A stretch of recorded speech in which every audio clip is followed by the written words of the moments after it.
اور بدر اور بیعت رضوان یعنی جنگ بدر، وہ خوش نصیب صحابی جنہیں بدری صحابہ کہتے ہیں، آپ ان میں بھی شامل ہیں۔ اور یہی چچا حضرت زبیر رضی اللہ تعالیٰ عنہ کی اسلام لانے کے بعد اتنے سخت اور ظالم بن گئے کہ حضرت زبیر کو ایک چٹائی میں لپیٹ دیا۔ اور تاریخ شاہد ہے کہ صحابہ اکرام جب باتیں کرتے تو اپنے کلام کو حسن دیتے، اس طرح کی فرماتے فدا کا ابی و امی یا رسول اللہ، کہ آپ پر میرے ماں باپ قربان ہو یا رسول اللہ۔ حضرت زبیر نے جنگ جمل کی صبح کو عبداللہ بن زبیر سے فرمایا، اپنے بیٹے سے فرمایا، اے بیٹے، میرے جسم کا ہر عضو یعنی ہر پارٹ حضور صلی اللہ علیہ وآلہ وسلم کے ساتھ۔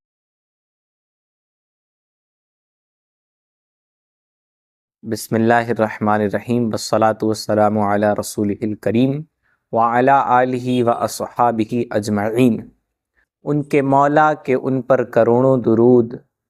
ان کے مولا کے ان پر کروڑوں درود، ان کے اصحاب و عطرت پہ لاکھوں سلام۔ جس مسلمان نے دیکھا انہیں ایک نظر، جس مسلمان نے دیکھا انہیں ایک نظر، اس نظر کی بصارت پہ لاکھوں سلام، اس نظر کی بصارت پہ لاکھوں سلام۔ ناظرین کرام، میں آپ کا میزبان محمد انس قادری، آپ دیکھ رہے ہیں دستک سلام۔ پچھلی سیریز میں ہم نے خلفائے راشدین کے بارے میں آپ کو بتایا تھا۔ انشاءاللہ تعالی یہاں سے ہم عشرہ مبشرہ یعنی وہ 10 خوش نصیب صحابہ اکرام جنہوں نے نبی علیہ الصلاۃ والسلام سے اپنی ظاہری زندگی میں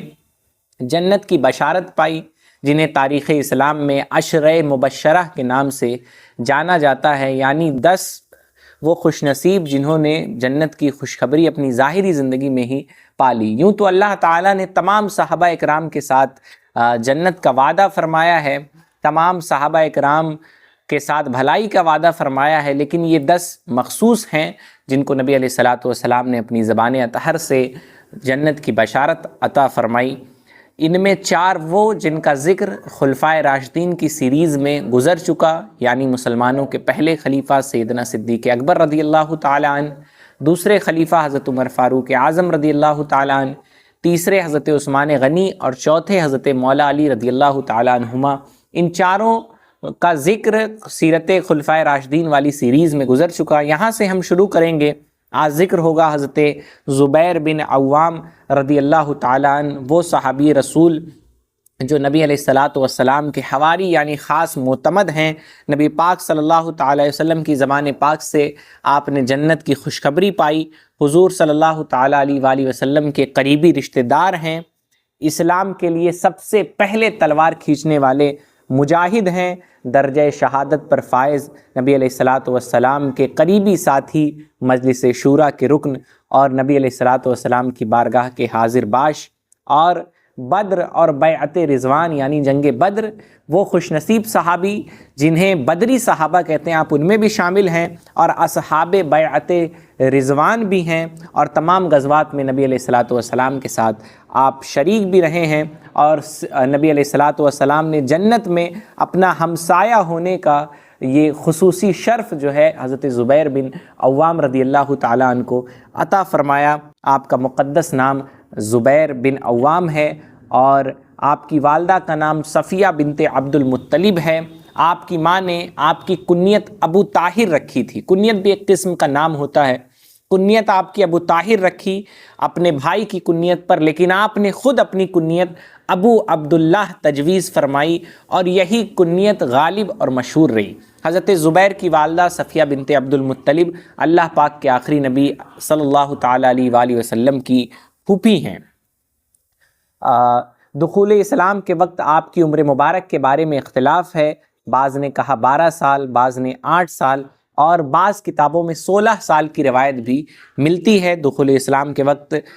اسلام کے ابتدائی دور میں ہی آپ دائرہ اسلام میں داخل ہوئے۔ اتنا طے ہے کہ حضرت زبیر رضی اللہ تعالیٰ عنہ اسلام کا وہ ابتدائی دور جب کفار قریش مظالم ڈھا رہے تھے، اس وقت آپ نے اسلام کا دامن تھاما، اور یقیناً ایسے مشکل وقت میں اسلام کا دامن تھامنا گویا اپنے آپ خود کی طرف ظلم کو دعوت دینا اور صرف غیروں کا ظلم ہی نہیں، اپنوں کا ظلم بھی سہنا، اپنوں کی پناہ سے دور ہو جانا، اپنوں کے امان سے دور ہو جانے کی مثل تھا اپنے عزیز و اقارب۔ جب کوئی اسلام لاتا تو اتنے ظالم ہو گئے تھے، اسلام دشمنی میں اتنے بڑھ گئے تھے کہ انسانی اخلاقی قدروں کو بھی پامال کر دیتے۔ جو رعایتیں بطور انسان ایک شخص کو ملنی چاہیے وہ بھی کفار مکہ جو ہے وہ مسلمانوں کو نہیں دیتے۔ چنانچہ حضرت زبیر کے چچا جن کا نام ہے نوفل بن خویلد، وہ حضرت زبیر سے بڑی محبت کرتے جب تک حضرت زبیر ایمان نہیں لائے تھے۔ ایک مرتبہ زبیر کی والدہ حضرت صفیہ نے حضرت زبیر کو بچپنے کے زمانے میں آپ کو پیٹ رہی تھیں، یہ جب انہوں نے آ کر دیکھا، آپ کے چچا نے جن کا نام نوفل بن خویلد ہے، انہوں نے دیکھا تو والدہ کے ہاتھ پٹتا نہ دیکھ سکے، ڈانٹ ڈپٹ شروع کر دی، اور یہی چچا حضرت زبیر رضی اللہ تعالیٰ عنہ کے اسلام لانے کے بعد اتنے سخت اور ظالم بن گئے کہ حضرت زبیر کو ایک چٹائی میں لپیٹ دیا اسلام لانے کے جرم میں، اور ان کے پاس آگ جلا دیتے، دھواں دیتے اس چٹائی میں کہ وہ اسی میں گھٹیں، اسی میں وہ ان کو پناہ نہ ملے، وہ سانس نہ لے سکیں۔ اس طرح کا ظلم آپ کے چچا نوفل بن خویلد آپ کے اوپر ڈھاتے، اور زمانہ اسلام سے پہلے وہ کس طرح شفیق تھے۔ تو بہرحال بتانا مقصود یہ ہے کہ آپ اس مشکل دور میں دامن اسلام میں داخل ہوئے، جب اسلام لانا گویا آپ کسی بڑی مصیبت کو اپنی طرف دعوت دینا تھا۔ اہل مکہ جب حضرت زبیر اسلام لے آئے تو اسی انتظار میں تھے کہ اپنے آبائی دین کی طرف پلٹ آئیں گے، آپ پر مظالم ڈھائے گئے، لیکن تاریخ شاہد ہے کہ حضرت زبیر رضی اللہ تعالیٰ عنہ کے لب اطہر سے ایک ہی لفظ نکلتا، وہ یہ کہ میں کبھی ہرگز کفر نہیں کروں گا۔ بہرحال کفار مکہ نے حضرت زبیر رضی اللہ تعالیٰ عنہ پہ بہت مظالم ڈھائے، لیکن آپ جبل استقامت کی طرح، ایک مضبوط پہاڑ کی طرح دین اسلام کے دامن میں ٹھہرے رہے اور دین اسلام پر قائم رہے۔ اسی کی جزا ملی۔ نبی علیہ الصلوۃ والسلام فرماتے ہیں کہ ہر نبی کا کوئی نہ کوئی معتمد خاص ہوتا ہے، یعنی کوئی ایسا خاص شخص ہوتا ہے جس پر وہ نبی اعتماد کرتا ہے۔ فرماتے ہیں میرے حواری مطلب یہی معتمد خاص حضرت زبیر ہیں۔ نبی علیہ الصلوۃ والسلام کہ آپ کو حواری رسول بھی کہا جاتا ہے۔ علاوہ ازیں آپ جنگ بدر میں حضرت زبیر نے کفار کے سامنے ڈٹ کے مقابلہ کیا اور ان کے دانت کھٹے کر دیے۔ جنگ بدر میں بھی آپ نبی علیہ الصلوۃ والسلام کے ساتھ تھے، داہنی طرف حضرت زبیر اور بائیں طرف حضرت مقداد جو حضرت زبیر رضی اللہ تعالیٰ عنہ کے ساتھی اور دوست ہیں۔ حضور نبی علیہ الصلوۃ والسلام یہ جان ایمان ہے، مسلمانوں کی جان ہے، اس لیے ہر مومن نبی علیہ الصلوۃ والسلام پہ اپنی جان قربان کرنے کو تیار ہے، اپنی مال، اپنے ماں باپ، اپنی اولادیں قربان کرنے کو تیار ہے۔ اور تاریخ شاہد ہے کہ صحابہ اکرام جب باتیں کرتے تو اپنے کلام کو حسن دیتے، اس طرح کی فرماتے فدا کا ابی و امی یا رسول اللہ، کہ آپ پر میرے ماں باپ قربان ہو یا رسول اللہ۔ جب صحابہ اکرام، تاریخ شاہد ہے، صحابہ نے کلام کیا تو یہ جملہ کہا فدا کا ابی و امی یا رسول اللہ، گویا یہ ان کا تکیہ کلام تھا۔ جب وہ رسول اللہ صلی اللہ علیہ وآلہ وسلم کی بارگاہ ناز میں حاضر ہوتے تو اس طرح اپنی محبتوں کا اظہار کرتے، اور صرف زبان سے نہ کہا، عملاً کر کے بھی دکھایا کہ نبی علیہ الصلوۃ والسلام کی ناموس پر نبی علیہ الصلوۃ والسلام کے دشمنوں نے کس طرح کے مظالم ڈھائے، لیکن صحابہ اکرام جبل استقامت کی طرح دین اسلام پر قائم رہے، نبی علیہ الصلوۃ والسلام کی محبت پر قائم رہے، نبی علیہ الصلوۃ والسلام کی سنتوں کو عام کیا۔ آج 1400 سال بعد ہم جس دور میں جی رہے ہیں، اگر ہم تک دین اسلام کی صحیح صورت پہنچی ہے تو یقیناً اس میں صحابہ اکرام کی بہت بڑی قربانی، اس کا وافر حصہ جو ہے وہ موجود ہے۔ بہرحال ہر صحابی نبی علیہ الصلوۃ والسلام سے محبت کا اظہار ان الفاظ میں کرتا، لیکن حضرت زبیر رضی اللہ تعالیٰ عنہ وہ خوش نصیب صحابی ہیں جن کے بارے میں نبی علیہ الصلوۃ والسلام نے اپنے ماں باپ کو اکٹھا کر کے فرمایا فدا کا ابی و امی، یعنی اے زبیر تم پر میرے ماں باپ قربان ہوں۔ تاریخ میں بڑے کم صحابہ اکرام ایسے ہیں جن کے بارے میں نبی علیہ الصلوۃ والسلام نے اس طرح کے جملے ارشاد فرمائے ہیں۔ تو اب حضرت زبیر رضی اللہ تعالیٰ عنہ کی فضیلت کے باب میں اس سے زیادہ بیان کرنے کی کوئی حاجت ہی نہیں کہ اللہ پاک کے آخری نبی محبوب خدا علیہ الصلوۃ والسلام فرما رہے ہیں کہ فدا کا ابی و امی، کہ اے زبیر تم پر میرے ماں باپ قربان ہوں۔ بہرحال حضرت زبیر رضی اللہ تعالیٰ عنہ کو یہ مقام اور مرتبہ نبی علیہ الصلوۃ والسلام کی زبان اطہر سے عطا کیا گیا۔ حضرت زبیر کو نبی علیہ الصلوۃ والسلام نے کئی مرتبہ جنت کی بشارت عطا فرمائی۔ آپ کا نام جیسا بتایا گیا کہ ان 10 خوش نصیب صحابہ اکرام میں بھی ہے جن کو نبی علیہ الصلوۃ والسلام نے دنیا میں ہی جنت کی بشارت دی، جن کو تاریخ اسلام میں عشرہ مبشرہ کے نام سے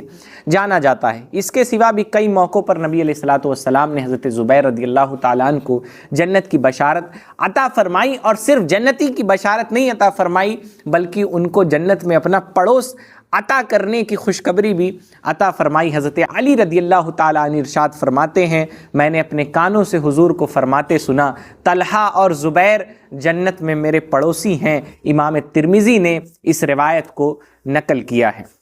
حضرت زبیر رضی اللہ تعالیٰ عنہ محبت رسول کا درس تمام عالم کو اس طرح دیتے۔ حضرت زبیر کے بارے میں آتا ہے کہ آپ ہمیشہ نبی علیہ الصلوۃ والسلام کے ساتھ رہے، اور ہر مشکل گھڑی میں جب دین اسلام پر مصیبتیں توڑی گئیں باطل طاقتوں کی طرف سے، تب آپ ڈھال بن کر نبی علیہ الصلوۃ والسلام کے ساتھ موجود رہے۔ حضور کی محبت میں آپ کے جسم کا ہر عضو، ہر پارٹ نبی علیہ الصلوۃ والسلام کی محبت اور دین اسلام کی مدافعت میں آپ کا جسم کا ہر پارٹ زخمی ہوا، لیکن آپ جبل استقامت کی طرح وہاں اڑے رہے، کھڑے رہے۔ امام ترمذی نے اپنی سنن ترمذی میں لکھا ہے، روایت کیا ہے، حضرت عروہ فرماتے ہیں حضرت زبیر نے جنگ جمل کی صبح کو عبداللہ بن زبیر سے فرمایا، اپنے بیٹے سے فرمایا، اے بیٹے، میرے جسم کا ہر عضو یعنی ہر پارٹ حضور صلی اللہ علیہ وآلہ وسلم کے ساتھ زخمی ہوا ہے، یہاں تک کہ میری شرمگاہ بھی زخمی ہو گئی۔ حضرت زبیر رضی اللہ تعالیٰ نے کس طرح محبت رسول کا درس اور محبت رسول کا سبق تمام عالم کے مسلمانوں کو، تمام عالم کے عاشقان رسول کو کس طرح سے محبت رسول کا سبق دیا۔ آپ نے کبھی حکومت یا خراج کی وصولیابی یا دیگر کوئی عہدہ آپ نے قبول نہیں کیا۔ آپ حضرت ابو بکر، حضرت عمر، حضرت عثمان رضی اللہ تعالیٰ عنہم اور خود حضرت علی رضی اللہ تعالیٰ عنہ کے دور خلافت تک بھی باحیات رہے، لیکن آپ نے کبھی کوئی عہدہ قبول نہیں فرمایا۔ ہاں، نبی علیہ الصلوۃ والسلام ہوں، حضرت ابو بکر ہوں، حضرت عثمان ہوں، حضرت عمر ہوں، ان کے ساتھ تمام غزوات میں آپ نے شرکت ضرور فرمائی ہے۔ بہرحال حضرت زبیر رضی اللہ تعالیٰ عنہ کی شہادت جنگ جمل میں ہوئی، عین مارکہ کارزار میں ہوئی، اور آپ کو بتاتے چلیں کہ حضرت زبیر رضی اللہ تعالیٰ عنہ نے پہلے ہی فرما دیا تھا، آج جو بھی قتل ہوگا وہ یا تو ظالم ہوگا یا مظلوم ہوگا، لیکن آپ نے فرمایا تھا کہ میں آج مظلوم قتل کیا جاؤں گا۔ جنگ جمل ہو رہی تھی، دونوں طرف صحابہ اکرام تھے، اجتہادی خطا تھی، لوگ جو جس موقف کو حق سمجھتا وہ اس موقف پہ قائم تھا اور اپنے فریق سے جو ہے وہ جنگ ہو رہی تھی، لیکن اسی جنگ میں کچھ وہ صحابہ تو سب کے سب مظلوم، لیکن ظالم وہ تھے جو مسلمانوں کی صف میں ضرور شامل تھے لیکن وہ منافق تھے، دونوں طرف سے مسلمانوں میں آگ لگانے کی کوشش کر رہے تھے۔ بہرحال آج یہ موضوع سخن نہیں ہے، انشاءاللہ تعالی اسلامی تاریخ میں ہوئی جنگوں اور غزوات پر بھی ہم کچھ معلومات لے کر آپ کے سامنے حاضر ہونے کی کوشش کریں گے۔ بہرحال حضرت زبیر نے پہلے ہی فرما دیا تھا کہ میں مظلوم قتل کیا جاؤں گا، چنانچہ جنگ جمل میں عین مارکہ کارزار میں حضرت زبیر کا سامنا حضرت علی سے ہو گیا۔ حضرت علی نے حضرت زبیر کو ایک طرف بلایا، لے کر گئے اور فرمایا، یاد کرو ایک مرتبہ ہمارے نبی صلی اللہ تعالیٰ علیہ وآلہ وسلم نے تمہیں اور مجھے ہنستے ہوئے دیکھا تھا تو فرمایا تھا، اے زبیر، تم ایک دن علی سے جنگ کرو گے اور تم ظالم ہوگے۔ حضرت علی کے یاد دلانے پر حضرت زبیر رضی اللہ تعالیٰ عنہ کو پوری بات یاد آ گئی، فوراً آپ نے تلوار نیام میں کر لی اور میدان جنگ سے ہٹ گئے۔ پھر آپ دوران سفر کرنے لگے، لوٹنے لگے۔ دوران سفر وادی سبا میں ٹھہر کر آپ نماز پڑھ رہے تھے کہ اتنے میں ایک بدبخت ابن جرموز نے پیچھے سے آ کر حملہ کر دیا اور آپ کو عین حالت نماز میں شہید کر دیا۔ حضرت زبیر کی تلوار لے کر ابن جرموز حضرت علی رضی اللہ تعالیٰ عنہ کی بارگاہ میں حاضر ہوا کہ شاید مجھے داد ملے، شاید اس کی خواہش یہی ہو، لیکن حضرت علی نے فرمایا، یہ وہ تلوار ہے جو مدت دراز تک، یعنی ایک لمبے وقت تک رسول اللہ صلی اللہ علیہ وسلم سے مصیبتیں اور غم کو جو مصائب و آلام کو دفع کرتی رہی، یعنی مصیبتوں کو اور غم کو دور کرتی رہی۔ اور حضرت علی رضی اللہ تعالیٰ عنہ نے فرمایا، ابن صفیہ یعنی حضرت زبیر رضی اللہ تعالیٰ عنہ کے قاتل کو جہنم کی بشارت ہو۔ بہرحال آپ کی شہادت بروز جمعرات 10 جمادی الاولیٰ 36 ہجری میں ہوئی۔ شہادت کے وقت آپ کی عمر مبارک